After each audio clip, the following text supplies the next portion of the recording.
Santo Agostinho vai falar numa felicidade de beatitude no serviço ao próximo. No homem buscando a comunhão em caridade com o seu próximo e com o seu Deus. Então nós temos aqui a ideia de uma economia da salvação que se dá através da busca de um bem comum na sociedade. Aí a economia avança. A ciência econômica vai ter um lastro de valores real. Na prática não. A realidade da Idade Média era moeda lastrada em ouro. Era. Era. Não fala isso porque me dá uma saudade. Me dá vontade de ir pra lá, sabe? E quando a gente... dei uma aula sobre Cluny, e Cluny emitia moeda, né? E isso era muito bom não ter Banco Central. Agora, uma questão. Eu sou favorável, o cara lastre moeda, tudo, que Cluny, outros mosteiros, outras entidades emitissem moeda. Mas se a produção aumenta muito e o ouro não acompanha isso, não vai ter um desnível não vai faltar liquidez no mercado, moeda corrente, para sustentar a produção? Então, justamente, aumentaria a demanda por meios de troca. Aumentaria a demanda por ouro. O preço do ouro ia disparar. O preço do ouro ia disparar, é verdade. Isso ia incentivar a prospecção mineral de mais ouro para atender essa demanda. Mas se não encontra? Aí você vai usar prata. Então, existem outras moedas preciosas que têm um valor menor e elas adquiririam um valor maior. Isso ia beneficiar, por exemplo, alguém que investiu em prata, alguém que tem uma mina de prata. Então, outras moedas preciosas entrariam na jogada. Então, interessantemente, ia até facilitar as trocas. Porque a prospecção de moedas menos preciosas que o ouro ia se tornar viável. Ia ter outras opções. E como é que se desenvolveu a ideia cretina do Banco Central? Eu acho que é uma ideia das mais brilhantes que existem. Para dominar o mundo, né? Claro, do mal, né? É genial. É genial o cara ter dinheiro infinito. Agora, é claro que não existe riqueza infinita. Porque a quantidade de bens, produtos, serviços, matéria, trabalho é limitada. Mas existe a capacidade ilimitada de roubar o fruto do trabalho dos outros. É espetacular. Então, o Banco Central, ele é uma máquina de roubo mesmo. Como é que funciona o Banco Central? Ele começa com a ideia de reserva fracionária. E geralmente essas reservas fracionárias são usadas para financiar guerras, para financiar conflitos. Só que os governos do mundo, para financiar os seus conflitos e as suas guerras, eles precisavam, antes do Banco Central, ou aumentar impostos, o que não é a medida mais popular que existe, pode custar algumas cabeças, ou ele precisaria contrair dívidas, o que poderia causar um risco aí da perda da soberania de um rei, vender território, perder poder. Então, inventou-se a ideia do Banco Central. O Banco Central ele é baseado na clipagem de moeda. Isso os reis já faziam, isso os imperadores romanos já faziam. Eles mantinham o valor de face de uma moeda, mas eles reduziam o teor de moeda preciosa dentro dessas moedas.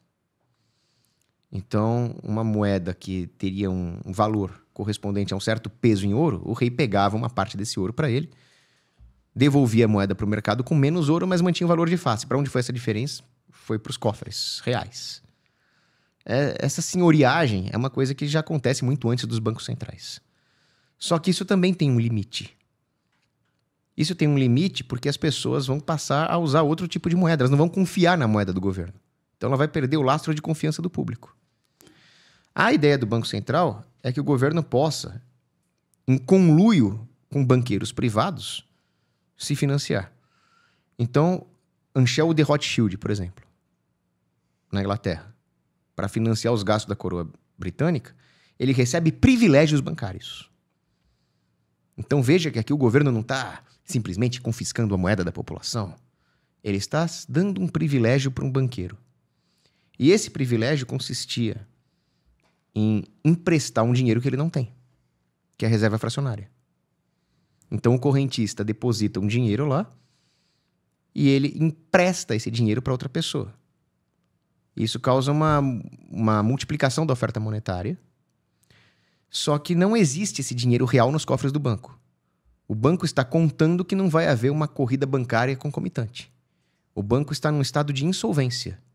Só que ele está ganhando os juros desses empréstimos. Se ocorrer uma corrida bancária, ele não vai ter como pagar. Então, é um risco para o correntista e juros adicionais para o banco. E aí o governo fala, você não precisa ter todo o dinheiro em depósito, só uma parte. Pode emprestar e ter os seus juros bonitinhos. Ao mesmo tempo, o governo também deseja expandir a sua oferta monetária. E uma das formas de fazer isso é reduzir o compulsório dos bancos. Reduzir o quanto de reserva ele precisa ter nos seus cofres. Então ele vai poder emprestar mais dinheiro a um juros menor. E a juros menores corresponde a uma expansão da oferta monetária. O governo pode simplesmente fazer operações de open market, por exemplo. Ele pode comprar os títulos em posse dos bancos.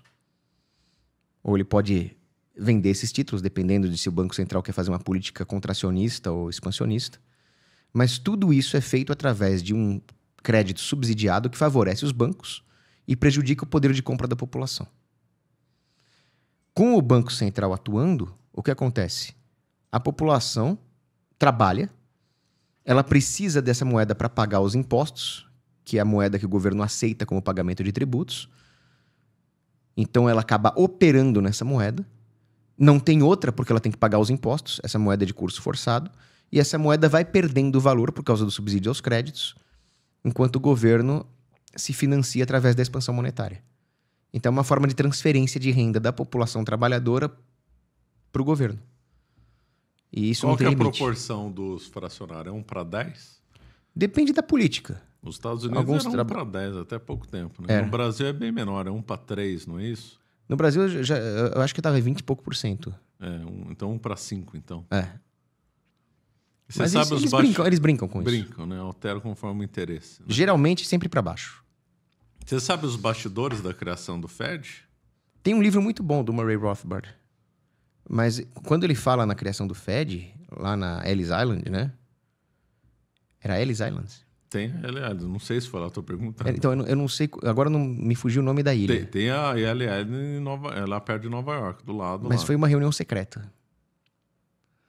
E esses bastidores do Fed envolveram grandes líderes mundiais com o objetivo de financiar uma grande guerra. Que foi a Primeira Guerra Mundial. Que ano, mais ou menos, foi isso? O Fed foi criado em 1913. Foi no tempo do Woodrow Wilson, claro. Mas essa reunião da LL... Essa reunião foi alguns anos antes. E fala-se, inclusive... Esse é um tema bem perigoso. Mas fala-se, inclusive, no afundamento do Titanic. Que serviu para silenciar pessoas influentes que estavam a bordo e que eram contra a criação do Fed. Mas aí será muita especulação, não? Pode ser que sim. Eu não me impressiono mais com nada. Não, eu sei, a maldade não tem limite. Não tem. Mas é que às vezes pega um caso emblemático como o Titanic e aí querem inventar uma conspiração em torno dele. Né? Mas a ideia da fundação do Fed era financiar a máquina de guerra para destruir as monarquias europeias na Primeira Guerra Mundial, acabar com os Habsburgo. De fato aconteceu. E não só isso. Mas imediatamente veio a Liga das Nações e a ONU. Então era um projeto globalista. E é um projeto globalista total, não só militar ou político, mas financeiro também. Porque aí os outros bancos do Ocidente acabam sendo pautados pelas políticas do Fed. Todo o plano Marshall, o plano Colombo, foi financiado através desse sistema. Depois fizeram o Bretton Woods. O que você comenta sobre Bretton Woods? O Bretton Woods... O que acontece é o seguinte. Houve um ataque contra qualquer tipo de remissão de valores para a população. Então, o dinheiro, originalmente, o dinheiro de papel, ele não era outra coisa senão um título resgatável. É assim que os primeiros bancos templários funcionavam. Você depositava o ouro nos bancos templários, aí você recebia os papéis, que eram mais portáveis, depois você trocava por ouro. E o dólar era isso, o dólar era uma medida de prata. Era 4, não sei quantos gramas de prata. Quando chega na época do Roosevelt, ele já começa um ataque contra essa capacidade da população de resgatar moeda de verdade, proibindo que a população recebesse ouro. Só grandes transações poderiam ser redimidas em ouro. Aí quando chega Bretton Woods, ainda não é a total abolição do lastro em ouro. Isso só vai acontecer depois com Nixon, em 71, quando ele acaba com Bretton Woods. Mas o Bretton Woods já permitia que os bancos do Ocidente pudessem piramidar dinheiro em cima do dólar. E o dólar não tinha uma disciplina financeira derivada do fato de que a população poderia pegar o seu ouro de volta. Eram só grandes transações entre governo. Então, o Bretton Woods era um controle monetário que eliminava boa parte da disciplina bancária. Ela só existia no âmbito internacional e, mesmo assim, também com uma reserva fracionária internacional. Aí, quando chega em 71, acaba o Bretton Woods, porque aí o governo falou, o Nixon falou, não vou mais mandar ouro para ninguém, os franceses queriam pegar o ouro deles de volta. Não, agora chega, agora é tudo papel mesmo. Então, hoje, o dinheiro é só dívida mesmo. Não tem laço nenhum. Ele tem um lastro que eu chamo de lastro em chumbo. Você tem que trabalhar e pagar imposto. Se você não pagar imposto, você vai preso, resistir e toma chumbo. Então, o lastro dessa moeda é a capacidade do governo obrigar a população a transferir dinheiro para ele. Esse é o único lastro que existe hoje. Triste, né? Muito triste. Agora, o Nixon aboliu isso que não tinha condição mais de honrar aquela vinculação com o ouro e com a prata. Não tinha, era impossível, porque o Bretton Woods acabou preparando toda essa história, né? E aí, então, o dólar se tornou a moeda corrente. Não, foi uma sacanagem, porque o Bretton Woods, ele mentiu para a comunidade internacional. Ele falou, vocês podem piramidar as suas moedas em cima do dólar, porque o dólar está lastreado em ouro, não para a população civil comum, mas para vocês, sim. Aí, quando os governos do mundo falaram, então tá bom, me devolve o ouro aí. Não tem mais. Agora não tem mais. Pegadinha do malandro. Se tem um cara que tá ardendo no inferno, é o Nixon. E outra coisa, até hoje tem uma lei nos Estados Unidos dizendo que o governo pode requisitar o ouro da pessoa. Pode. Então, a maior resistência é ter ouro em casa nos Estados Unidos. O governo pode ir lá e tomar. Isso é a prova de que o ouro é boa moeda, porque o governo não quer que você tenha. Quer uma prova maior que essa, de que o ouro é moeda? Quando o pessoal fala de Bitcoin, eu recomendo o Bitcoin, sem dúvida. Mas o Bitcoin não é igual ao ouro em confiança, né? Não é. A única vantagem do Bitcoin é que ele é menos confiscável do que o ouro. Se chegar a polícia do anticristo lá na sua casa e falou, me dá os seus Bitcoins, você falou, não tenho, não tem como provar, né? O ouro eles podem confiscar mais fácil. Então, a comparação que eu faço é a seguinte, o ouro é uma moeda superior. Só que o Bitcoin ela é mais segura. Pelo menos num certo aspecto. Então, é como se o ouro fosse um Porsche conversível. E o Bitcoin fosse um carro blindado. Certo. O carro blindado é um saco. Só que numa cidade violenta, você vai ter que usar um carro blindado. Todo mundo preferia curtir um Porsche conversível.